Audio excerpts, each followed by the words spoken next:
A batida na porta não foi violenta. Foi educada demais para aquela hora da noite. O homem estava sozinho em casa quando ouviu os toques secos ecoarem pelo corredor. Eram quase 11 horas, nenhuma visita marcada, nenhum barulho de carro estacionando. Ainda assim, alguém estava ali. Quando abriu a porta, encontrou duas crianças paradas sob a luz fraca da varanda. Não choravam, não pareciam assustadas, apenas olhavam para cima, imóveis, como se estivessem esperando exatamente por aquele momento. O menino deu um passo à frente e falou com uma voz estranhamente neutra. Disse que precisava usar o telefone. Disse que a mãe estava esperando. As palavras eram simples, mas algo nelas soava errado não pelo que diziam, mas pela forma como eram ditas. Não havia urgência. Não havia emoção. Apenas repetição calma, insistente. Um pedido que não parecia um pedido. O homem hesitou. Foi então que percebeu algo que o fez recuar instintivamente. Os olhos das crianças não refletiam a luz da varanda. Eram completamente negros. Não havia íris, não havia branco. Apenas um vazio escuro, profundo demais para ser natural. Um frio súbito percorreu seu corpo. Ele tentou formular uma desculpa, fechar a porta. Mas antes que pudesse reagir, o menino falou novamente. Disse que eles não podiam entrar sem permissão. Disse que precisavam ser convidados. A frase foi dita com precisão, como se tivesse sido ensaiada muitas vezes antes. O homem fechou a porta sem responder. Trancou-a, encostou as costas na madeira, tentando entender o que acabara de acontecer. Do outro lado não houve gritos, não houve raiva, apenas silêncio. Quando reuniu coragem para espiar pela janela, as crianças já não estavam lá.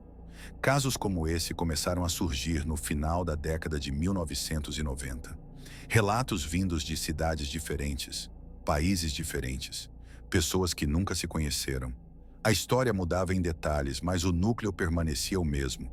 Crianças apareciam à noite, sempre em pares ou pequenos grupos, sempre pedindo para entrar, usar o telefone ou esperar dentro de casa. E sempre havia algo profundamente errado nelas. O mais perturbador é que muitos desses relatos vinham de adultos racionais, policiais, jornalistas, pessoas sem histórico de delírios ou crenças sobrenaturais. Todos descreviam a mesma sensação ao encarar aqueles olhos negros. Um medo primitivo, imediato, como se o corpo entendesse o perigo antes da mente. E quanto mais esses relatos se acumulavam, mais uma pergunta começava a se repetir entre aqueles que ouviram a batida na porta. E se aquelas crianças não estivessem pedindo ajuda, mas permissão? Com o tempo, os relatos deixaram de parecer coincidência. Histórias semelhantes começaram a surgir em diferentes partes do mundo, separadas por oceanos, culturas e idiomas, mas unidas por detalhes quase idênticos. Sempre à noite, sempre crianças, sempre um pedido educado demais e sempre a mesma exigência silenciosa: entrar. Algumas pessoas, ao contrário do homem que fechou a porta, permitiram a entrada. E é nesses relatos que o tom muda drasticamente. Uma mulher contou que deixou duas crianças entrarem para usar o telefone. Elas caminhavam pela casa em silêncio absoluto, sem curiosidade, sem reação ao ambiente. Não tocavam em nada, não se sentavam, apenas ficavam paradas, esperando. Quando ela tentou fazer perguntas simples nomes, onde moravam, onde estavam os pais, as respostas vinham atrasadas, mecânicas, como se as palavras precisassem ser buscadas em outro lugar antes de serem ditas. Só depois de alguns minutos ela percebeu o detalhe que a fez congelar: os olhos, negros por completo. Quando perguntou diretamente sobre isso, uma das crianças inclinou levemente a cabeça e respondeu que aquilo não importava, que eles só precisavam ficar ali por um momento. Em outro caso, um homem relatou que sentiu uma náusea intensa assim que a porta foi fechada atrás das crianças.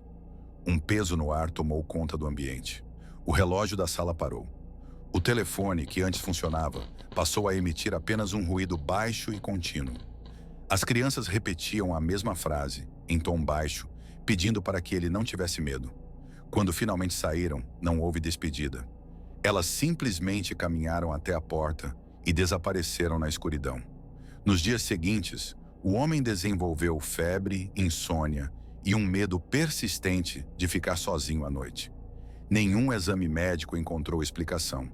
O padrão se repetia. Pessoas relatavam sintomas físicos após o encontro: mal-estar, ansiedade extrema, sonhos vívidos e perturbadores.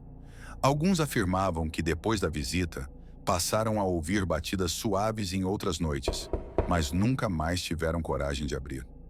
Investigadores céticos tentaram explicar os casos como alucinações coletivas, lendas urbanas modernas ou simples coincidências amplificadas pela internet.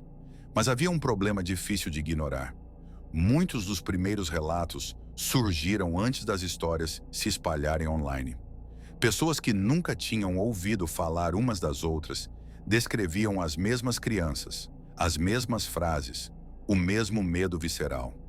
Não era apenas o aspecto físico que assustava.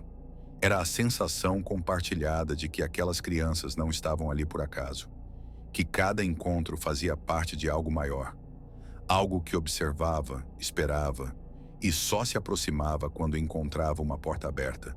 E quanto mais esses relatos eram comparados, mais uma certeza desconfortável surgia.